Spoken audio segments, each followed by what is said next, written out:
La mendicité des enfants, dit par Émile Berlerme le 31 octobre 2017. Le texte qui suit pourrait être utilisé pour n'importe quel acte de maltraitance envers les enfants. Envoyer un enfant mendier dans la rue est un acte de maltraitance. Le laisser mendier est un acte de maltraitance. Le regarder sans agir ou lui glisser une pièce pour se donner bonne conscience est de la complicité. Les nations et leurs dirigeants, qui laissent mendier leurs enfants, n'importe quels enfants, d'où qu'ils viennent, sont complices, et donc sont criminels. Procréer, c'est-à-dire fabriquer un enfant, c'est l'inviter sur terre. Est-ce pour en faire un mendiant? Est-ce ainsi que l'on accueille un hôte que l'on a désiré? Est-ce ainsi que l'on traite cet invité qui n'a pas d'autre moyen de quitter notre planète que de mourir? Est-ce que l'on a fait venir au monde cet enfant innocent pour qu'il doive quémander quotidiennement les aliments pour maintenir et fabriquer son corps? Vivre pour simplement survivre, mais à quoi ça rime? Est-ce à cela que vous vous destinez vous-même? Une vie sans intérêt? L'avez-vous fait sortir du néant, votre enfant, pour souffrir ou pour qu'il vous voie souffrir? Si vous prévoyez de souffrir au cours de votre vie, et vous allez souffrir, c'est certain, alors pourquoi imposer la vision de cette souffrance à votre futur enfant, alors que vous allez tout faire pour qu'il vous aime? Pensez-vous qu'il est plus facile de souffrir à deux que toute seule, madame? Des quantités de gens vont souffrir autour de vous et dans le monde pendant la vie de votre enfant. Pensez-vous que vous ayez besoin de fabriquer des yeux supplémentaires pour admirer cette souffrance, pour admirer la misère humaine? Êtes-vous masochiste et sadique à la fois? Construire un enfant, c'est l'inviter sur notre planète. Nous sommes les hôtes de cet enfant, qui est aussi une personne, comme nous-mêmes sommes des hôtes de nos ancêtres et de cette planète. Ne vaut-il pas mieux prévenir que devoir guérir? Et une fois que l'on a fabriqué un être souffrant, ou bien qu'on lui a octroyé une vie débile, comment défaire ce qu'on ne voulait pas faire si l'on est un parent prévoyant d'aimer son enfant?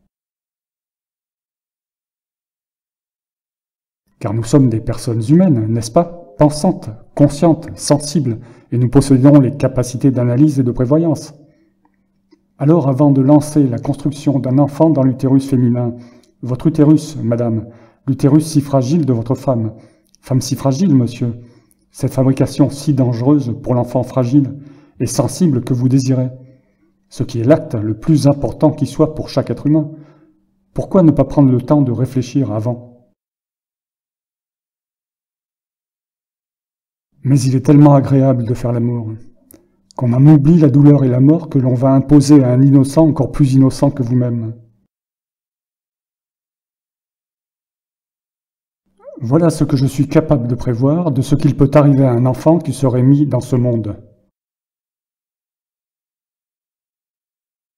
Il peut naître gravement handicapé ou le devenir. Il peut rapidement devenir orphelin.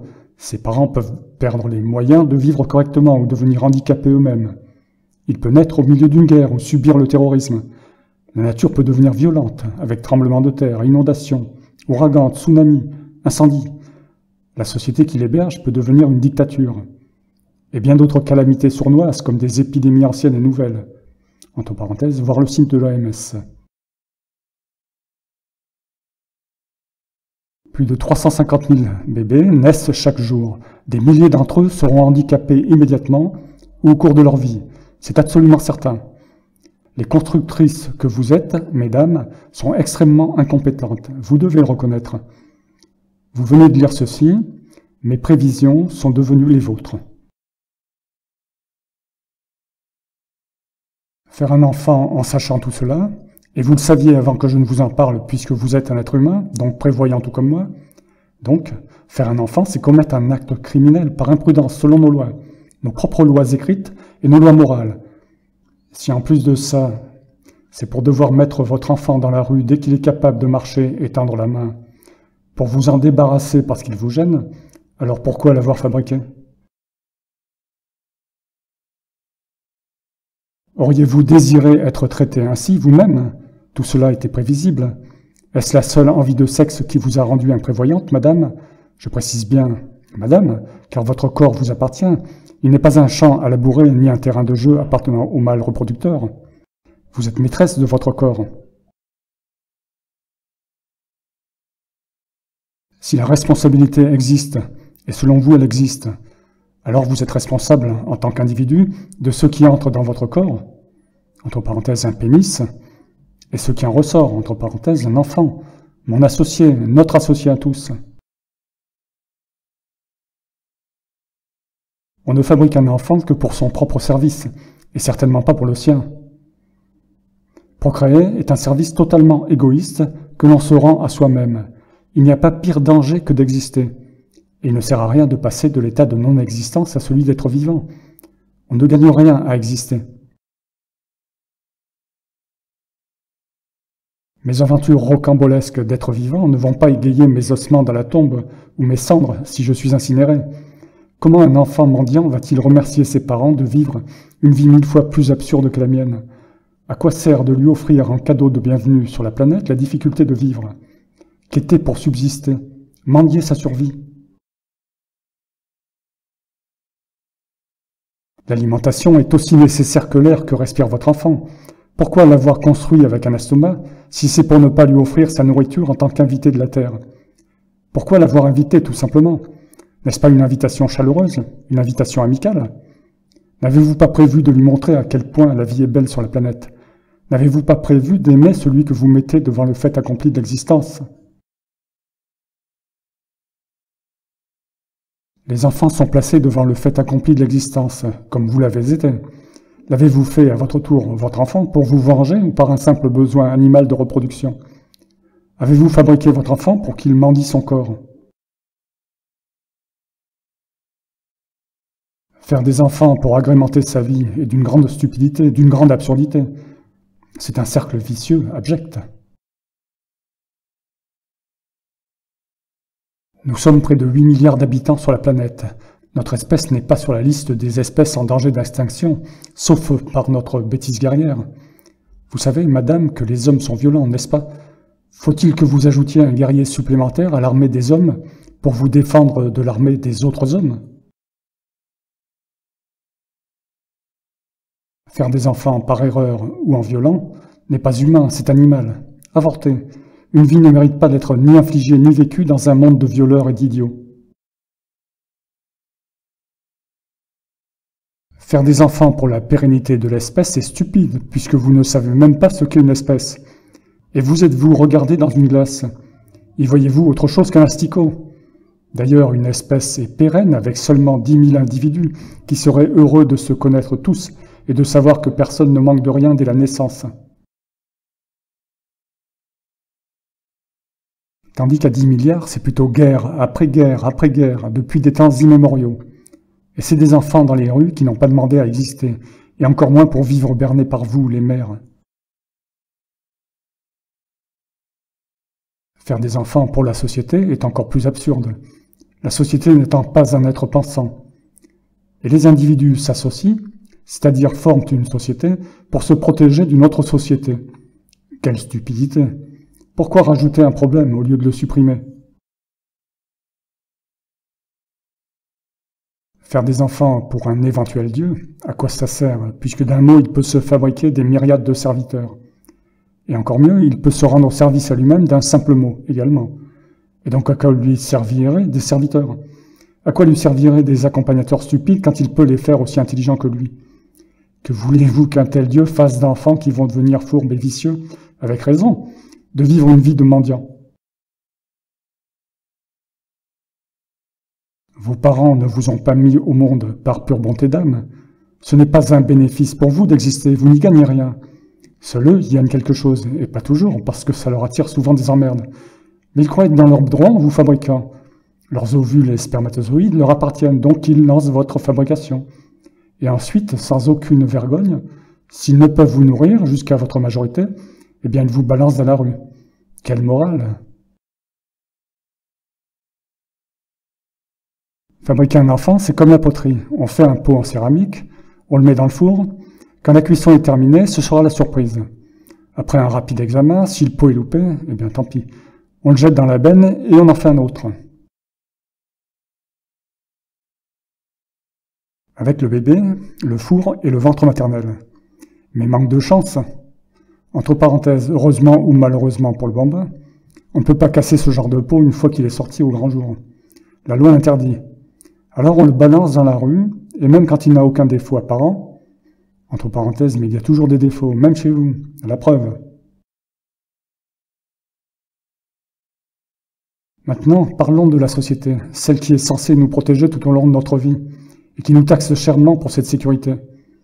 Quelle est l'utilité pour la société de laisser fabriquer une existence qui va commencer sa vie en mendiant, c'est-à-dire qu'il n'a aucune utilité pour la société, sauf celle de devoir être surveillé, car ces mendiants fournissent la société en bandits. Puisque cette personne, ce mendiant, vit, tant qu'elle vit, c'est qu'elle en trouve les moyens, et donc qu'elle mange les restes sociaux, comme le ferait un rat dans une poubelle. Une société est une association entre humains. Comment pouvez-vous traiter vos associés de rats? Quelle vision avez-vous de vous-même si tout ce que vous pouvez garantir à des personnes qui n'ont pas demandé à exister est ce genre de vie insalubre et absurde dans vos immondices? Le rôle de l'État est de prévoir. Prévoir dans le but de donner une vie intéressante à chaque personne qui vit sur le territoire. Sinon, il ne sert à rien d'avoir autorisé leur fabrication, leur procréation. L'État a-t-il prévu de laisser vos enfants mourir de faim? A-t-il prévu de les éduquer à la dure dans la rue? A-t-il prévu de leur apprendre à tendre la main? A-t-il prévu de les laisser mendier leur pitance quotidienne? A-t-il besoin de délinquants supplémentaires pour affirmer son autorité?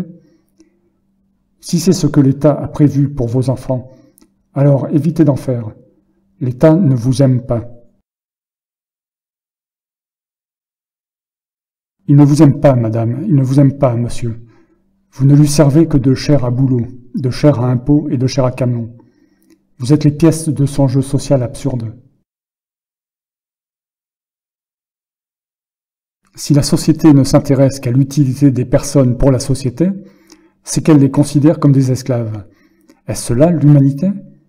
L'humanité de vos gouvernants, votre propre humanité, car vous êtes un associé. Nous sommes tous associés dès que nous existons, et pas seulement entre humains.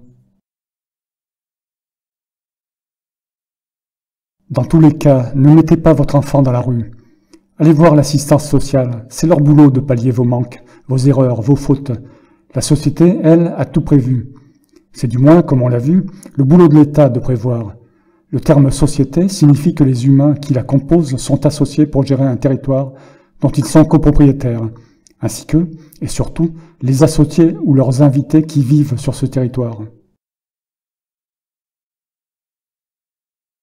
Si vous avez été autorisé à faire un enfant, c'est parce que la société a besoin de nouveaux associés pour remplacer ceux qui meurent ou quittent le territoire. Cette autorisation implicite qui vous est accordée de procréer vous donne le droit de réclamer ce que la société vous doit, puisque vivre, c'est nécessairement avoir besoin de nourriture, de protection, de logement au strict minimum. Sinon, pourquoi vous autoriser à fabriquer un associé supplémentaire?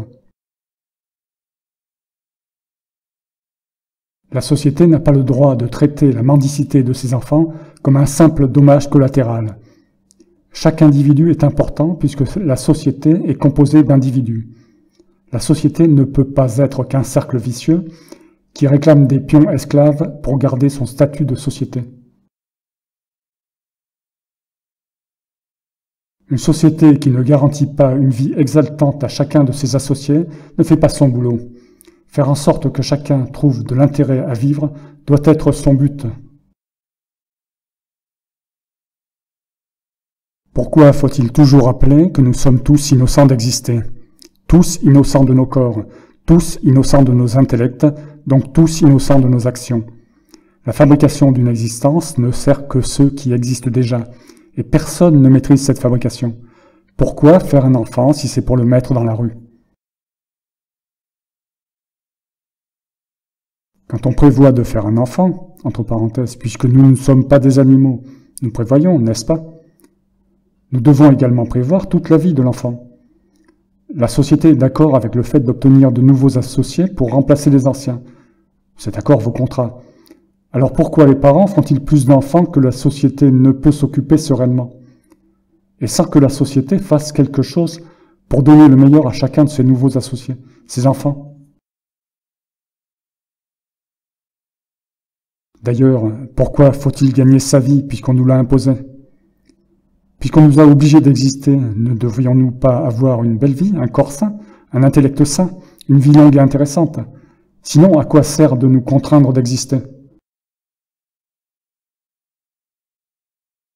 Il y a différents types de mendicité des enfants dans chaque pays et selon les pays. Les enfants mendiants sont dans la rue pour différentes raisons. Il y a les orphelins de mère et ou de père.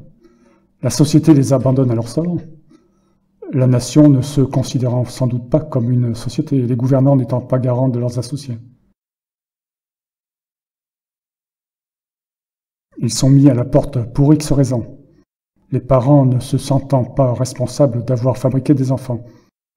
Si vous n'êtes pas responsable de l'existence de vos enfants, qui l'est? Une personne peut-elle être responsable d'exister, et d'exister telle qu'elle est? Quelle absurdité! Les parents sont sans travail ou gagnent très peu. Vous n'aviez pas prévu ça? Pourtant c'est prévisible, puisque je l'ai écrit ici et que cela se produit constamment sur Terre. Les parents mendient avec leurs enfants. Et toi, la société, ne regarde pas en l'air. Ces mendiants et leurs enfants sont tes associés. Les sortir de la merde est ton job, il est impératif. Les enfants sont envoyés en religion et vont mendier religieusement. Ils font l'aumône d'une pièce ou d'un bol de riz. Si on vous a fabriqué avec un estomac et la faim en guise de signal, est-ce pour mendier? Pourquoi nous fabriquer ainsi, commandés par une faim perpétuelle, alors que nous-mêmes sommes déjà capables de fabriquer des machines qui se nourrissent de lumière? Il y aurait près de 100 000 enfants mendiants au Sénégal, les talibés. 100 000 dommages collatéraux, dont la société sénégalaise se tamponne. Pourtant, le Sénégal a-t-il donné son feu vert aux maires pour que ces enfants soient fabriqués pour servir le Sénégal? Que va faire le Sénégal de ces pions mal éduqués, de ces pions bancals qui rendront bancal le Sénégal? Une seule année de perdus par enfant, multipliée par 100 000, cela fait 100 000 ans de perdus pour le Sénégal. N'y aurait-il pas mieux à faire que d'obliger ces enfants à exister sans raison?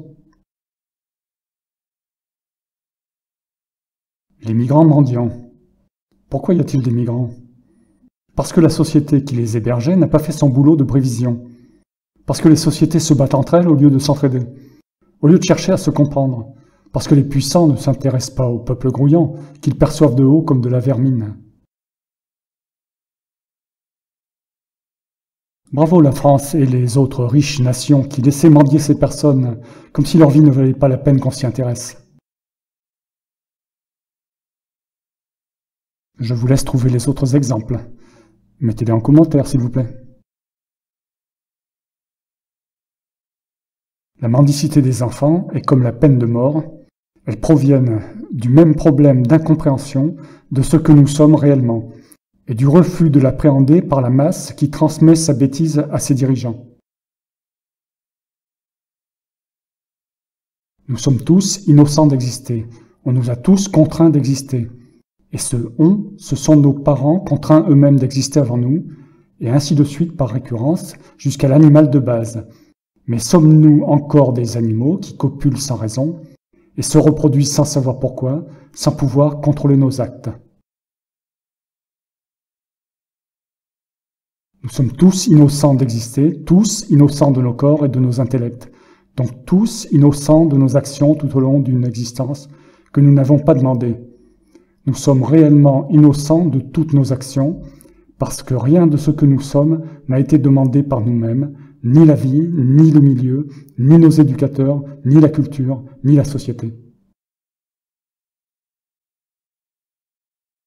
Et bien entendu, étant donné que nous naissons vierges de toute connaissance culturelle et que notre cerveau fonctionne comme une boîte noire, Nous ne pouvons bien évidemment acquérir un libre arbitre. Ceci est absolument impossible. Le libre arbitre est techniquement impossible. Et d'ailleurs, cette obligation qui nous est faite d'exister nous rend innocents de tout. Ne pourrions-nous pas simplement comprendre ce principe? Ne pourrions-nous pas le diffuser, le faire comprendre, s'il le faut en insistant, alors que c'est très simple à comprendre?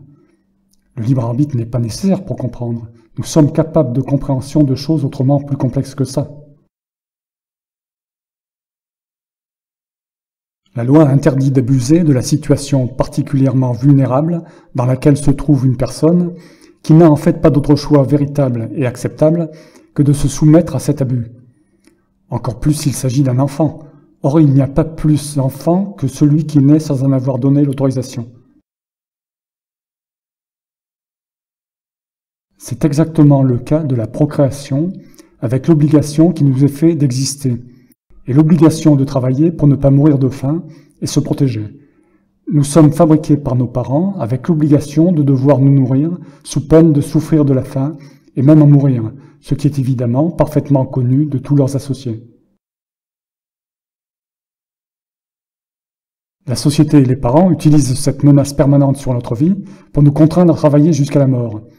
Or, la loi sociale interdit ce genre de menace.